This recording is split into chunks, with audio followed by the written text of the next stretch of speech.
Hey there, I'm Dr. Craig. Today let's chat about scoliosis while we take a peek at a treatment session in my office. Here I'm doing what's called an Adams test, just checking for any unevenness in posture. It's pretty straightforward. I'm looking for things like one shoulder being higher than the other or the shoulder blades sticking out unevenly.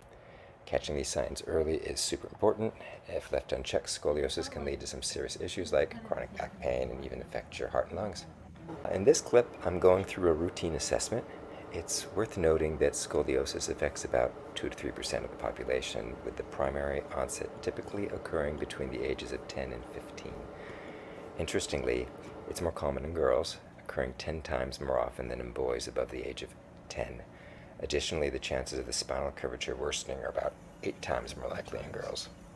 It's a condition that can lead to chronic issues, especially in the lower back, so it's important to stay on top of it.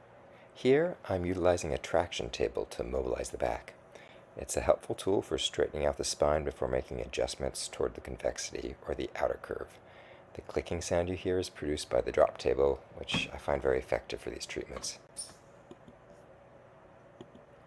If someone in your family has scoliosis, your likelihood of having it increases by about 30%. Contrary to popular belief, scoliosis isn't solely linked to poor posture. The primary form, known as idiopathic scoliosis, means that its cause is unclear. It's believed to result from a combination of genetic predisposition and external factors such as trauma, nutritional deficiencies, illness, or hormonal shifts. Here I'm explaining one theory regarding the development of scoliosis, which involves the natural curvature of the spine. Typically, the back features 3 curves, one in the neck, one in the mid-back, and one in the low back. These curves, along with the intervertebral discs between each vertebral body, enable the spine to lengthen, bend, and rotate. Essentially, the curve of the spine functions as a spring, reducing pressure on the discs during activities like walking or running. However, some individuals have spines with reduced curves, resembling straight military-like spines. In such cases, the body may develop scoliosis, a side bend or curve, to create a makeshift curvature and alleviate pressure on the discs. Additionally, scoliosis can sometimes occur following wedge-shaped vertebral body fractures, particularly common among the elderly suffering from osteoporosis.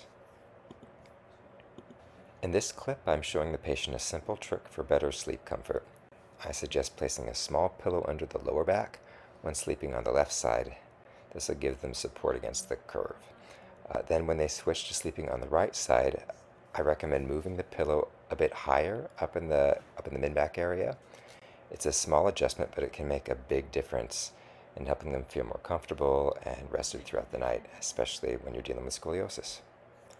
In the final part of the video, I'm walking the patient through a few exercises. This one is focusing on strengthening the right side of the spine around the upper back area. This is the weaker side.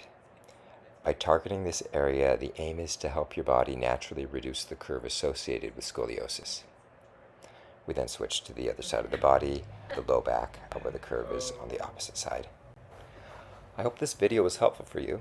You can find a written version of the content on my website blog, and I've dropped the link in the description below. If you liked what you saw and you want more of it, please give this video a thumbs up and let me know in the comments. Don't forget to hit the subscribe button so you don't miss out on future videos. Thanks for watching and supporting the channel.